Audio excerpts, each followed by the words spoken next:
Hi, it's Charlize Walker of Lisa's Business Enterprise here with a question for today. The question is, should you start a job without an offer letter or an agreement?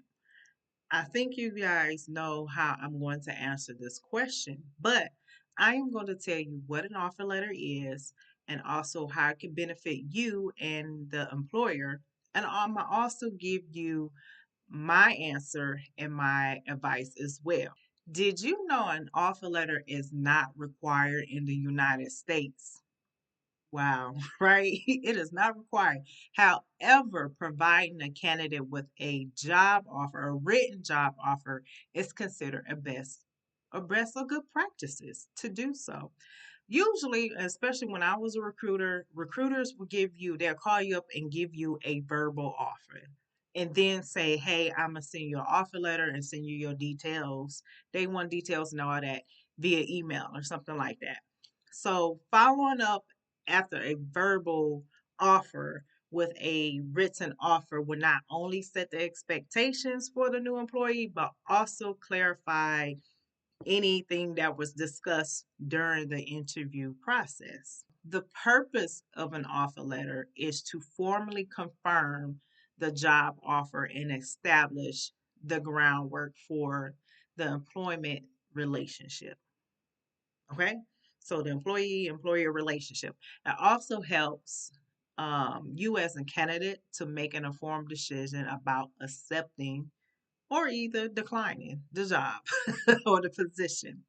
So what can be included is again, it's the job title, start date, how much you're going to get paid, which is compensation, the benefits information, and other important details. Like when I worked for the Department of Defense, we always included day one details because it was certain things that you have to do in order to get your clearance and also when you get to the location that you're going to. So it can have information like that. It may also include a non compete agreement or a confidentiality agreement or NDA or something like that. Okay. So when it's sent, it's typically, as I discussed before earlier, after you successfully had a great interview. If you had a great interview, you went through the interview process where you had one, two, or three interviews, and the employer decided to say, hey, this is a great candidate, this is a great fit for our job. And then they say, hey, we want to hire. Then the recruiter calls you up, hey, we want to send an offer, then we're going to send you an offer letter.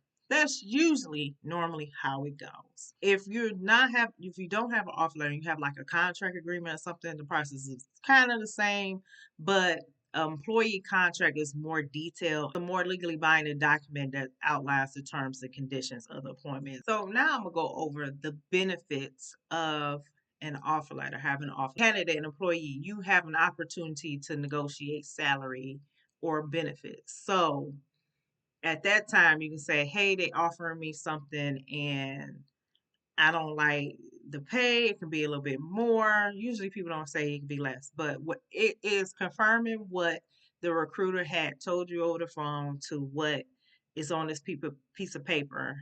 If you didn't negotiate while you were on the phone, you can just say, hey, you haven't signed the document yet, and you can start to negotiate then. For the employer, you can have documentation. I always say you have your documentation. A good HR staff will have documentation of the event, what was confirmed, and have it in writing. And so once you as a candidate signs it, you are confirming that you have accepted the offer and the position and its terms. Providing a candidate with a written job offer is a very good practice to have because it covers both ends. It's going to be legally binding if it includes essential details that both of you guys are confirming to the terms and conditions. So, and once you sign the offer letter, you agree to that. Should you start a job without an offer letter? I would personally say no.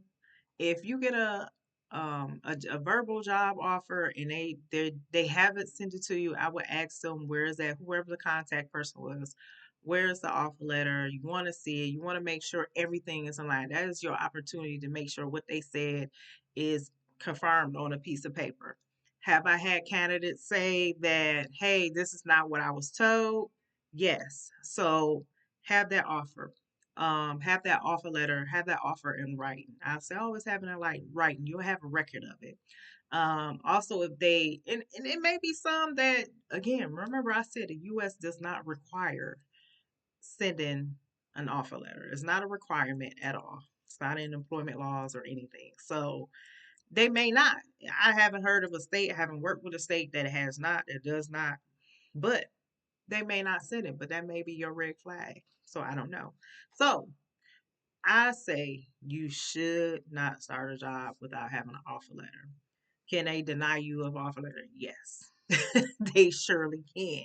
You can always go to my website for my services, my digital downloads, and e learning courses. Until then, I'll see you next time.